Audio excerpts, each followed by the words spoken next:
Étoile montante de la droite souverainiste en Europe, Giorgia Meloni ne mâche pas ses mots lorsqu'il s'agit de critiquer une Union européenne qu'elle juge enfermée dans sa technocratie déconnectée.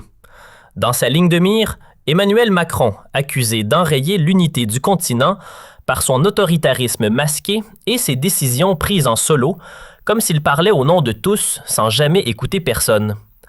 La France, tiraillée entre le Rassemblement national et les barrières médiatiques érigées par les élites pour museler les voix dissidentes, observe ce clash avec un mélange de choc, de fascination et d'incrédulité. C'est exactement ce qui se passe en ce mauvais moment même. Selon un article du Financial Times publié en mai 2025, Meloni, lors d'une réunion à Rome, a critiqué l'exclusion de l'Italie d'un mini-sommet sur l'Ukraine, accusant Macron de personnalisme qui affaiblit l'unité occidentale face aux crises mondiales. Macron, piqué au vif, a répondu dans une conférence de presse en dénonçant une intox digne du Kremlin. Mais sa réplique maladroite a été tournée en dérision par des leaders conservateurs comme Viktor Orban et des commentateurs sur X. Soutenu par des médias complices qui tentent de minimiser l'ampleur du scandale, Macron invoque des discours éculés sur la coopération européenne et la souveraineté de l'Union européenne, UE. Mais ce fiasco révèle une vulnérabilité criante, une faiblesse qui menace de faire s'effondrer sa façade de leader visionnaire. Pourquoi cette attaque sanglante de Meloni? Pourquoi Macron se retrouve-t-il ridiculisé sur la scène mondiale? Et qu'est-ce que cela signifie pour la France, pour l'Europe et pour les relations transatlantiques déjà fragilisées par des tensions croissantes? Plongeons dans cette crise explosive en décortiquant chaque élément étape par étape pour révéler la vérité. 5 000 € par seconde. Ces 10 secondes viennent de coûter 50 000 € aux Français. Un gouffre qui s'élargit, et tout cela en grande partie à cause de 7 hommes. En 7 ans de pouvoir, Emmanuel Macron a ajouté plus de 300 milliards d'euros à la dette publique. Qui paiera les intérêts? Certainement pas lui. Il est trop occupé à envoyer des milliards en Ukraine.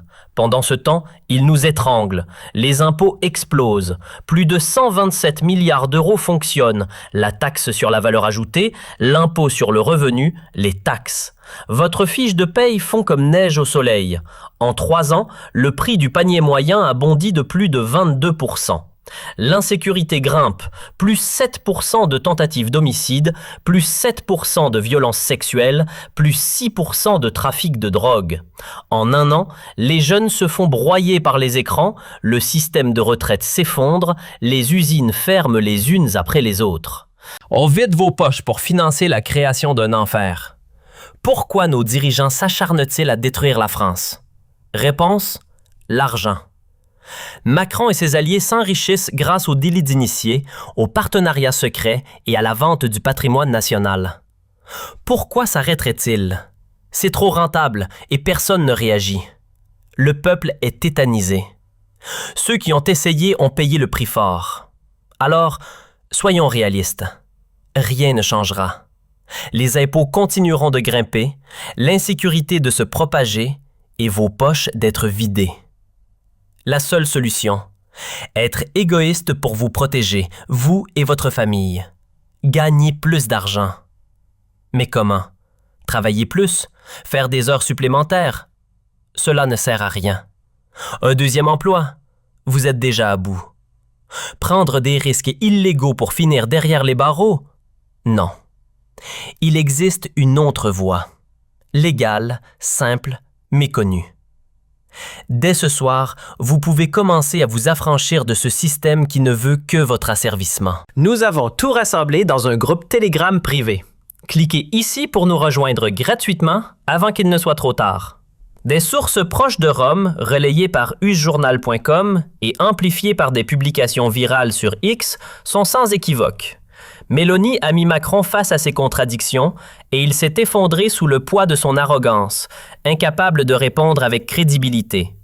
C'est un véritable coup au visage des citoyens français qui cherchent désespérément la vérité dans un océan de mensonges et de désinformation imposés par les élites. Le Rassemblement national, RN, devenu la première force politique aux élections européennes de 2024, dénonce sans relâche le mur antifasciste.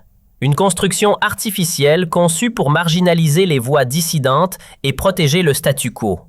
Rempart que les élites croyaient indestructible, il s'effondre comme un château de cartes face à la montée d'une soif populaire pour la vérité. Le Rassemblement national, RN, sous la direction de Marine Le Pen et Jordan Bardella, défend des principes clairs et inébranlables. Souveraineté nationale, sécurité des Français et retour au bon sens politique. Une ligne qui résonne avec Meloni et des figures conservatrices internationales comme Donald Trump et Viktor Orban, qui n'hésitent pas à défier les narratifs officiels des élites mondialisées. Tout appelle à une transparence absolue dans les affaires européennes, sans concession ni tabou. Meloni, dans un discours à Rome, a déclaré « L'Union européenne, UE, doit cesser ses diktats bureaucratiques et Macron doit arrêter de diviser l'Europe avec ses caprices. » Pendant que l'Italie pousse pour une Europe des nations respectueuses des identités nationales, Macron s'entête dans une posture pro-Bruxelles alignée sur des idéaux mondialisés, qui fragilisent l'unité occidentale face aux crises comme l'Ukraine ou l'inflation galopante. Pourtant, alors que Meloni gagne du terrain sur la scène internationale, organisant des réunions avec des alliés conservateurs pour promouvoir une vision souverainiste, Macron reste figé, retranché dans son palais élyséen, incapable de formuler une réponse convaincante. En mai 2025, l'Élysée a tenté de minimiser l'attaque de Meloni, qualifiant ses propos de provocation populiste sans fondement. Une erreur colossale qui n'a fait qu'amplifier l'humiliation publique. Macron sait pertinemment qu'il joue un double jeu depuis des années. En Europe, il se présente comme un champion du libéralisme progressiste, aligné sur Bruxelles et les idéaux mondialisés. En France, il agit comme un censeur autoritaire, muselant les voix critiques et étouffant les débats gênants. Meloni, soutenue par des figures comme Orban et des commentateurs conservateurs sur X, est au contraire célébrée comme une héroïne de la souveraineté nationale. Sur X, les messages fusent. Meloni ridiculise Macron. L'Union européenne, UE, vacille sous le poids de ses échecs. Ce n'est pas un hasard, c'est un signal clair que les temps changent, que les peuples se réveillent face à l'hypocrisie des élites. Mais qui est cet Emmanuel Macron, ce président qui se fait ridiculiser par Meloni et qui s'accroche à une vision européenne déconnectée? Il est temps de révéler la vérité derrière sa façade lisse, soigneusement polie par des années de communication médiatique. Macron, qui se vend comme un leader moderne, visionnaire et progressiste, traîne un passé qui soulève de sérieuses questions sur sa crédibilité et sa légitimité.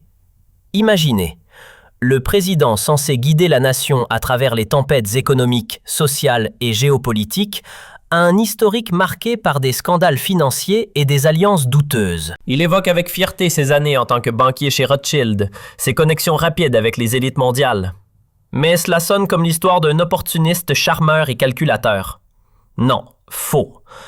Ces récits ne prouvent pas une authenticité humaine, mais masquent une personnalité problématique, tissée d'ambitions démesurées et de manipulations habiles. Les anecdotes de Macron ne sont pas les témoignages de leaders proches du peuple, mais un indice flagrant d'un caractère dangereux pour un homme d'État chargé de responsabilités aussi lourdes. Son manque de respect pour la transparence révèle un mépris profond pour les citoyens ordinaires, surtout lorsqu'ils osent remettre en question ses intérêts personnels ou politiques.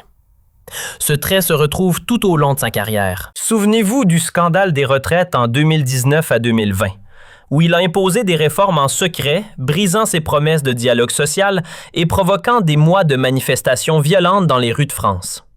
L'homme qui jouait avec les règles économiques chez Rothschild est aujourd'hui celui qui joue avec la Constitution française, contournant le Parlement à coups de 49.3 dès que cela sert ses desseins. Sa réponse maladroite à Meloni, qualifiant ses critiques de tocadons, n'est qu'un prolongement de cette mentalité. Un président qui préfère nier et minimiser plutôt que d'affronter la réalité avec courage. Et que dire de son arrogance intellectuelle qui frise l'union bancaire? Les échecs répétés de Macron, particulièrement en diplomatie, mettent en lumière une ignorance criante des réalités nationales et des aspirations profondes du peuple français. Lui qui doit négocier sur la scène mondiale avec des puissances comme la Russie, la Chine ou les États-Unis, n'a jamais jugé nécessaire de s'adapter aux préoccupations quotidiennes des Français. Chômage, insécurité, pouvoir d'achat en chute libre. Son choix de carrière, passant de la banque à la politique par pur opportunisme, en sautant les échelons traditionnels de l'engagement public, témoigne d'un pragmatisme froid, dénué de toute passion authentique pour le service de la nation. Ce manque de curiosité et d'empathie imprègne sa politique. Il croit pouvoir résoudre des crises complexes, énergie, inflation galopante, tensions géopolitiques, avec des recettes simplistes de banquiers d'affaires, des solutions technocratiques déconnectées de la réalité. Le résultat, des échecs en cascade, des promesses brisées et une France plus fracturée que jamais.